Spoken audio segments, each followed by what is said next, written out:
Turn up the volume and grab your notebook. It's time to live life consciously. Welcome to Conscious Not Crazy.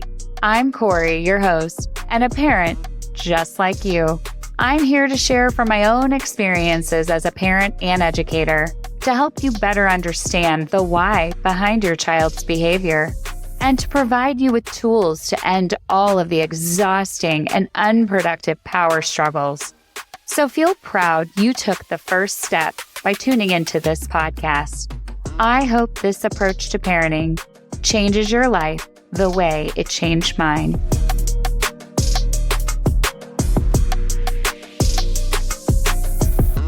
Welcome back to Conscious Not Crazy. I'm Kori, your host, and I'm grateful as always to be here talking to you.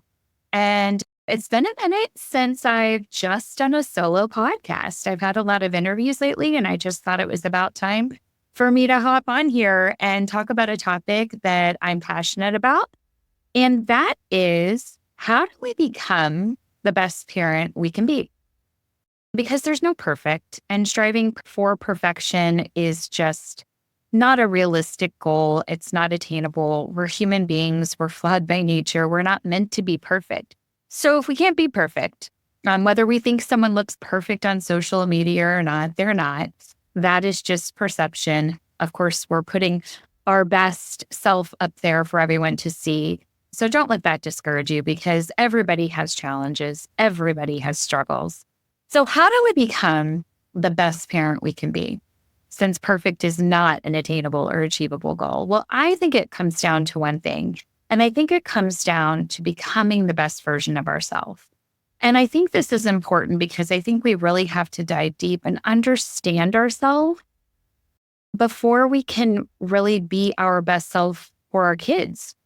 We have to understand why we are the way we are, why we're triggered by behaviors we're triggered by, why are we feeling the feelings we are feeling in moments of distress or conflict with our kids. And I think this was just very eye-opening for me. I remember my kids when they were really young, and I was just kind of losing my marbles with them because I felt out of control and I was frustrated and I would just want, misbehavior to stop. And I didn't feel like myself. And what I came to find out was really I needed to understand myself better so I could have composure, so I could be calm before I could really help them cope or be calm with their own struggles. So I really think it does. It comes down to becoming the best version of ourselves, because our kids are watching us, and modeling what we want from them is the most important. Because yes, they do listen to what we say, but it's not necessarily when we're saying things to them. They're listening to what we say when we're in conversations with other people, when we're on the phone, when we're interacting. They're watching everything we do.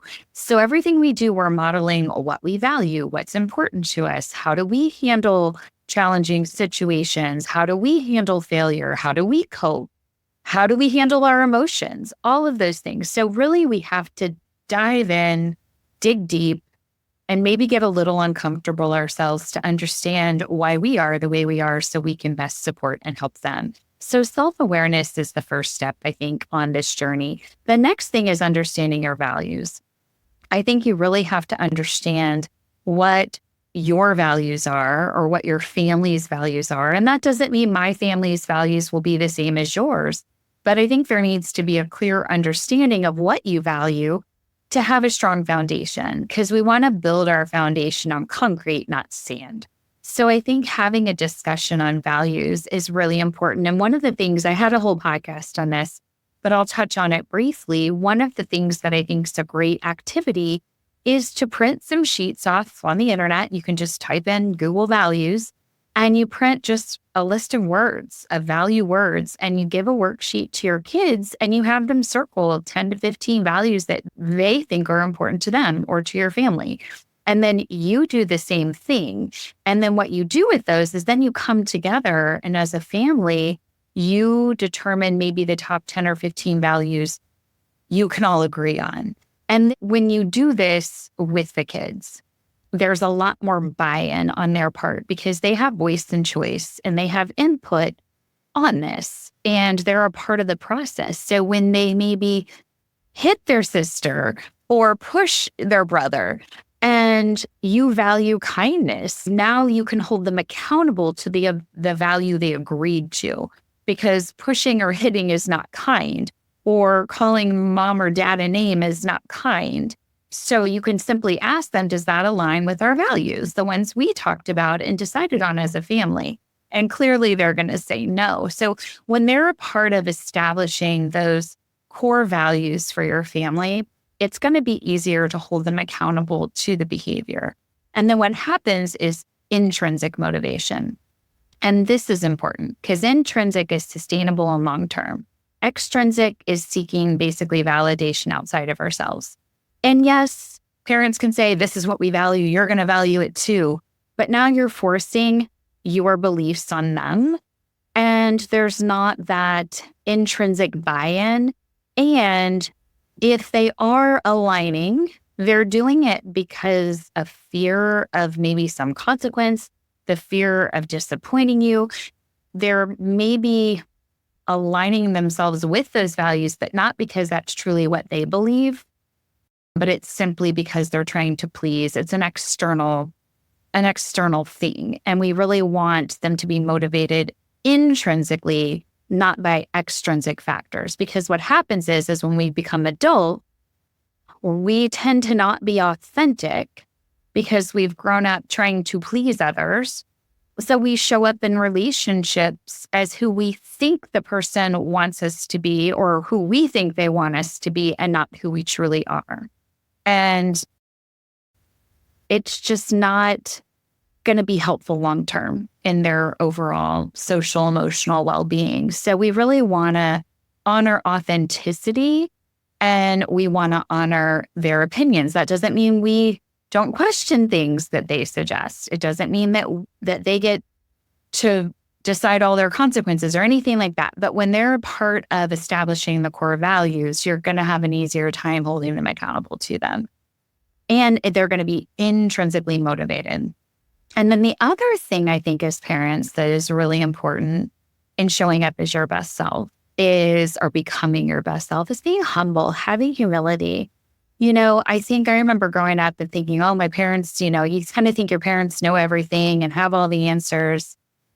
And because they're adults. And as you mature and become a teenager and then into college and then an adult, you start to view your parents differently. You see that they have flaws and things just like you do. And I think the earlier parents can share that, the healthier it will be for their child. Because I tell my kids all the time, I'm an adult and I still fail. I'm an adult and I still make poor choices.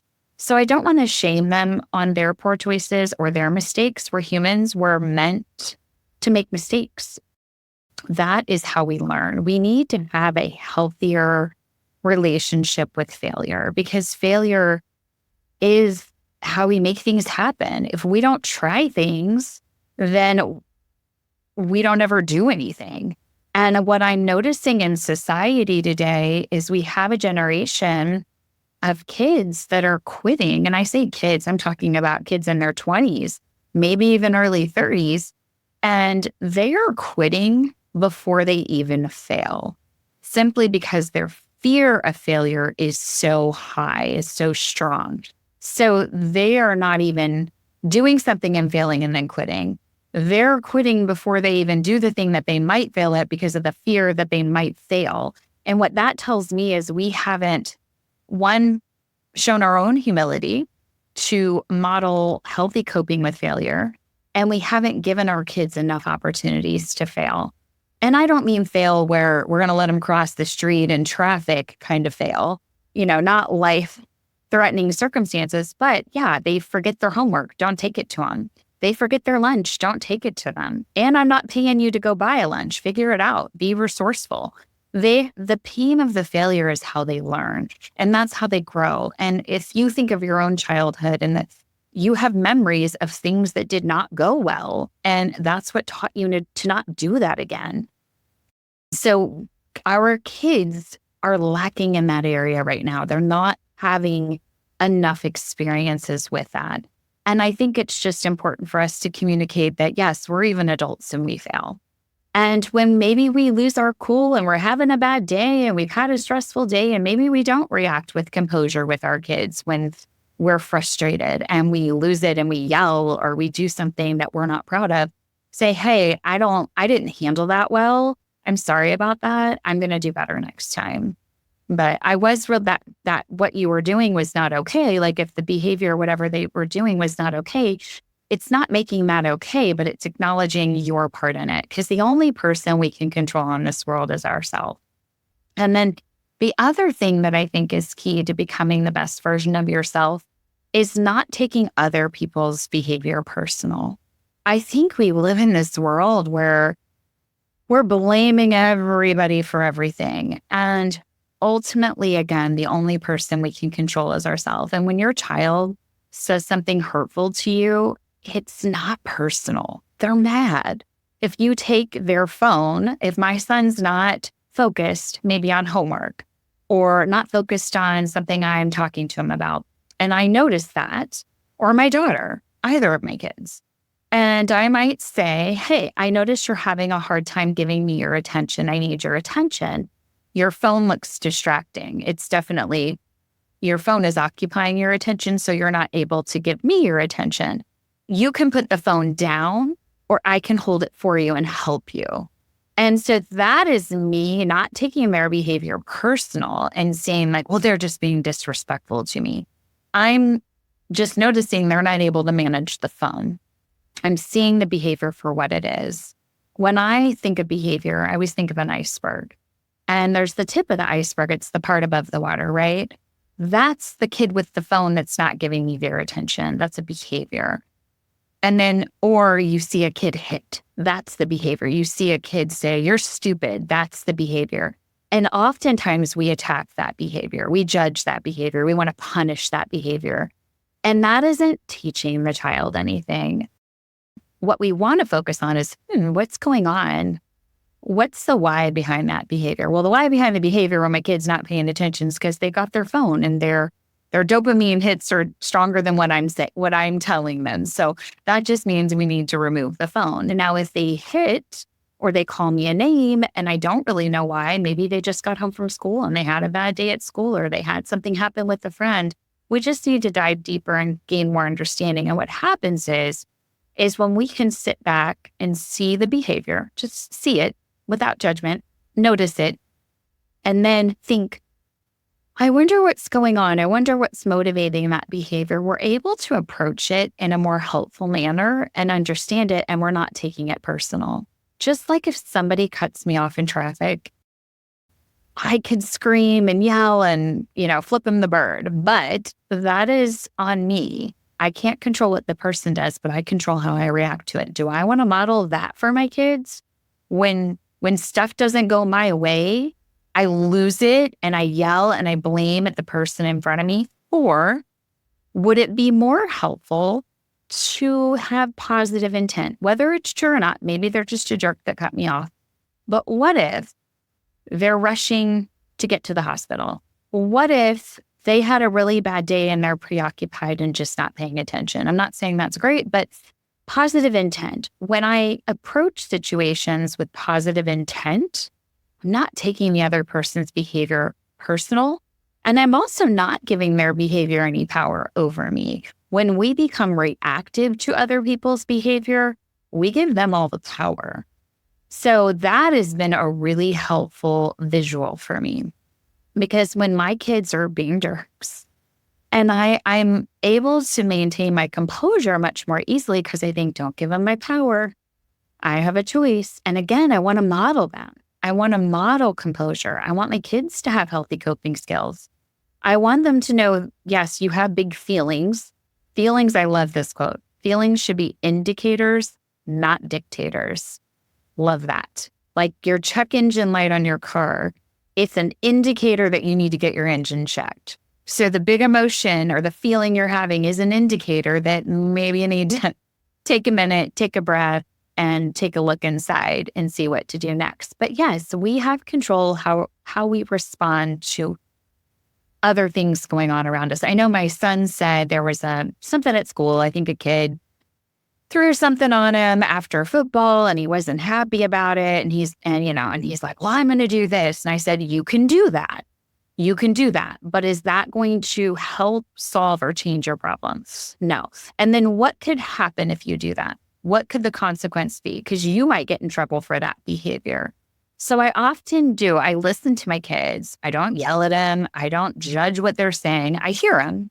I acknowledge it. I empathize with it. Yep, you're frustrated. That wasn't a cool thing that they did. You didn't like it. But does doing what you say you're going to do any better than what they just did? And you're going to have to live with the consequence of, if you get in trouble for doing whatever it is you think you want to do.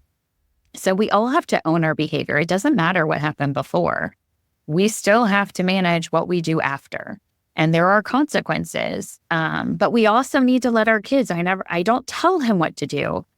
I ask questions to make him think about it, think more deeply. And usually what happens, he's in that emotional state thinking, I'm going to do this, this, and this. But once he calms down, he can be more rational and logical. And the teenagers especially, obviously kids' brains aren't fully developed. And the areas in a teenager's brain that are going through the most changes are it's basically their impulse control, right? It's the part of the brain that manages their identity and their emotions and their impulse control. They just don't have a lot of control over that. So they need time and space to calm themselves. And think about it, even as adults, we feel that. So they feel it times about 100 because they've got hormones in there too. So it's just a really challenging time and they don't have the best decision-making skills. That's the part of their brain that's going through a lot of changes. So we need to have some grace for that too. That's why often they are very forgetful too. And we think, gosh, we've told them to get that 1,000 times. But their brain is just it's doing so much work and going through so many changes. A lot of the things that are challenging for us as parents, the kids aren't doing it intentionally. It's just where they're at developmentally. But yes, so being humble, not taking things personal. And then again, all we can do is our best. There is no perfect. There is no perfect. And I love saying this. So often I see parents feel paralyzed. They're afraid to try something new. They're functioning in parenting out of fear. And we don't want to give up better for perfect because you're going to try. If you have always kind of been the more reactive parent and the traditional punishment parent, I'm not saying that's awful. I'm not judging it. I'm just saying there is a better way. But when you try these new things, it's going to feel weird and awkward. You're probably not going to do it right, but you got to try it and get better at it. And you just need practice. It's just like if you go take a Taekwondo class for the first time, you're not going to know what you're doing. But when you go week after week, you get better. When you go to the gym and you haven't worked out in years, you don't just leave the first day with muscles. You have to go over and over again to build the muscle. Well, we have pathways in our brains that are wired because of the way we were raised, because of how our parents parented us. And that's the self-awareness piece. We have to recognize, oh, I'm triggered when my child's disrespectful. I'm triggered when they appear lazy. And that's because, and it usually is tied to something in the way we were raised. And so for us to change how we naturally want to respond to that, our instinct, we have to be very self-aware of that to change the behavior. And it takes time because what we are doing when we change our natural response or reaction is we're rewiring our own pathways in our brain. So it's a long process.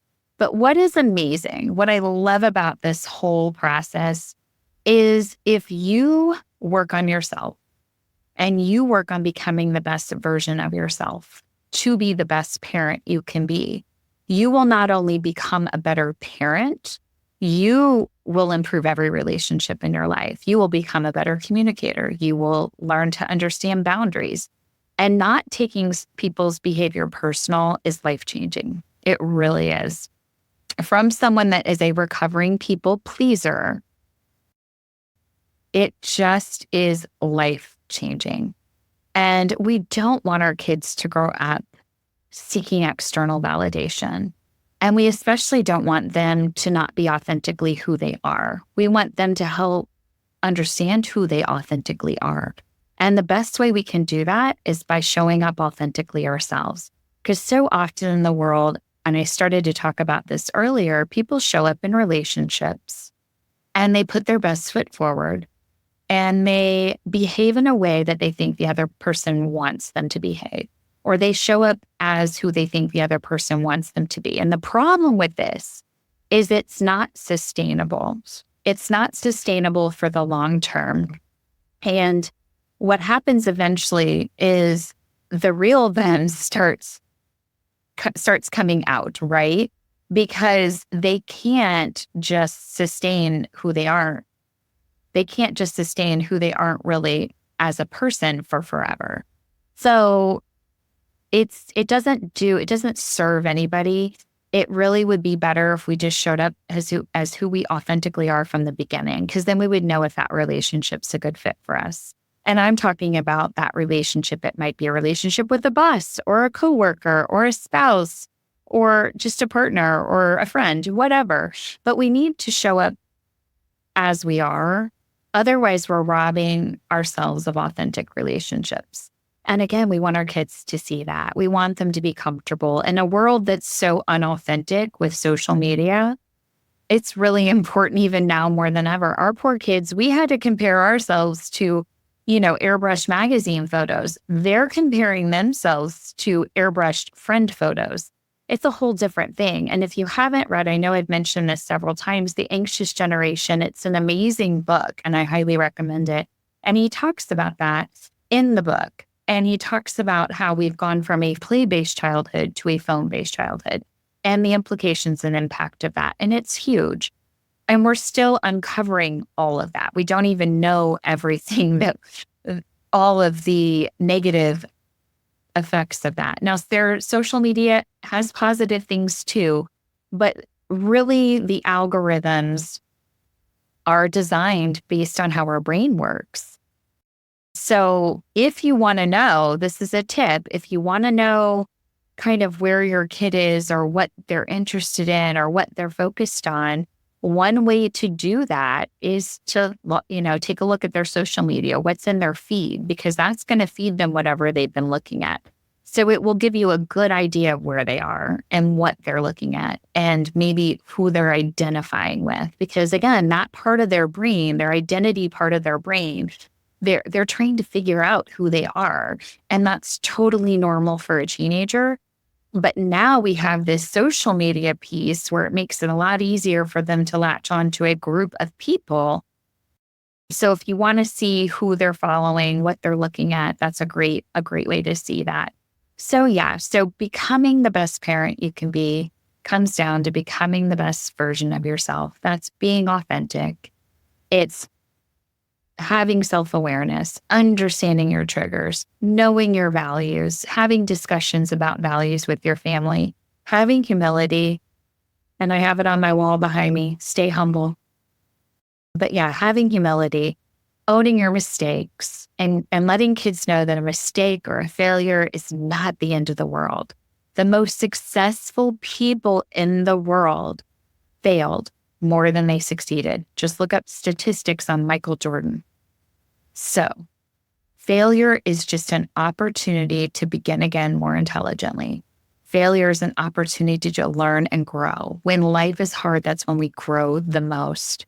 And then we need to stop taking things personal. Other people's behavior is not our responsibility. I think often as parents, we take our kids' behavior personal because we think, I'll give you an example. I'm in the checkout line at Target. My daughter calls me a butthead.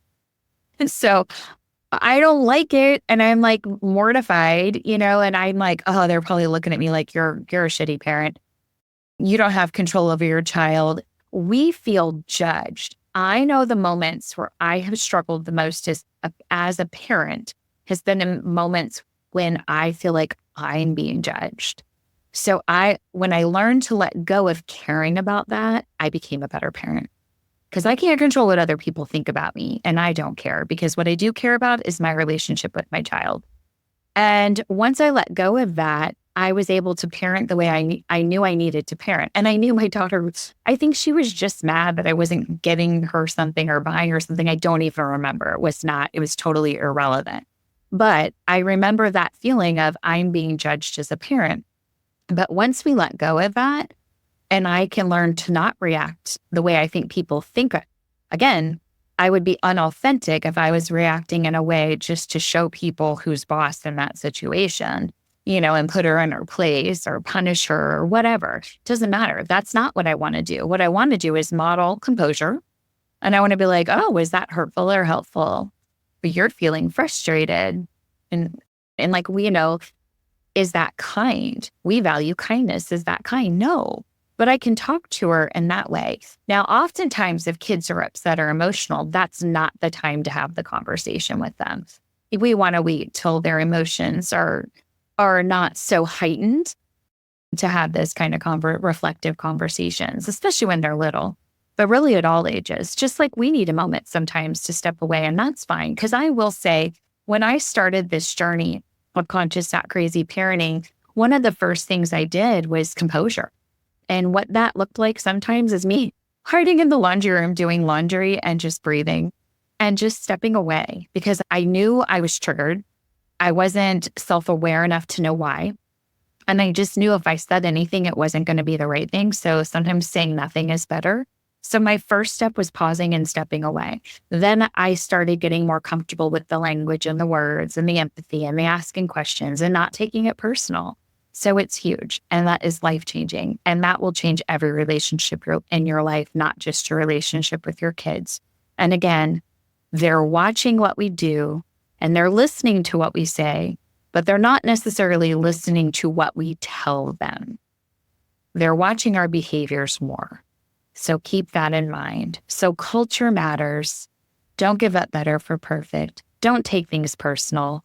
Let's not blame. Let's not give our power away to our kids. Let's remain conscious and composed.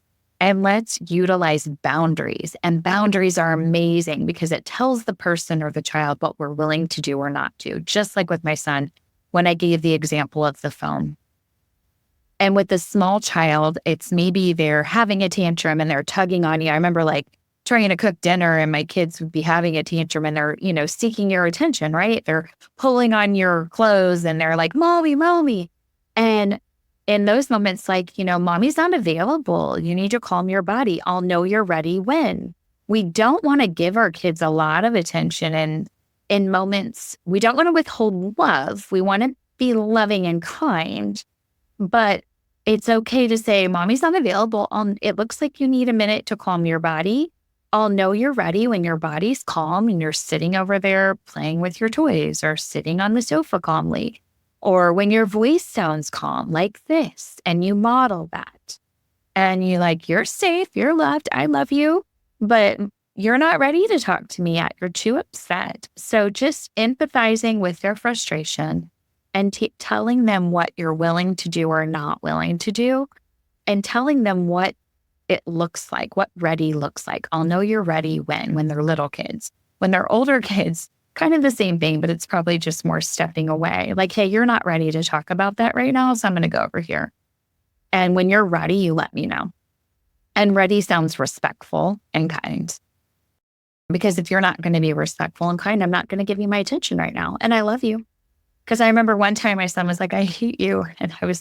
And again, I didn't take it personal. I'm like, oh no, you're just mad. I love you. I'll be over here.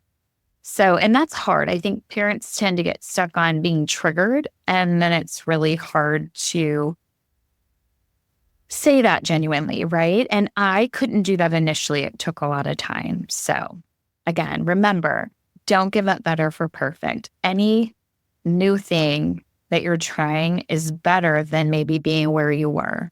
So if you're feeling like you're in power struggles, if you're feeling frustrated because your kids aren't listening and, you're in the same pattern, do something different. Try something different. Even if that's just say nothing, and practice composure. That is literally composure and self-awareness are the first step. And then after that, you can try something new. I always say pick one skill. And having the discussion on values. I think that's a great place to start too. What do we value? What is important? Because it gives you just a strong foundation. But thanks so much for tuning in. It's been great talking to you as always. If you are liking this content, please like, follow, and share. And I have some exciting things coming up here in the future in Kansas City. I'm going to be doing 4 nights of presenting at a local church, Church of the Resurrection here in Leawood.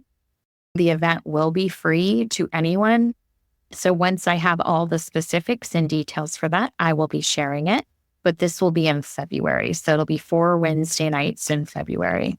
But I'm really looking forward to that. And yeah, again, please like, follow, and share. You can find me on TikTok, Instagram, Facebook, all the social media platforms. And I try to post little short clips and tidbits daily just to help in the in-between. But thanks so much as always. And I have some fun guests coming up too, so that'll be exciting. And everyone have a great day.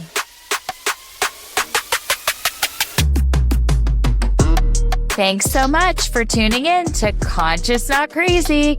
I hope you're finding comfort in knowing you are not alone. Parenting is hard and the struggle is real.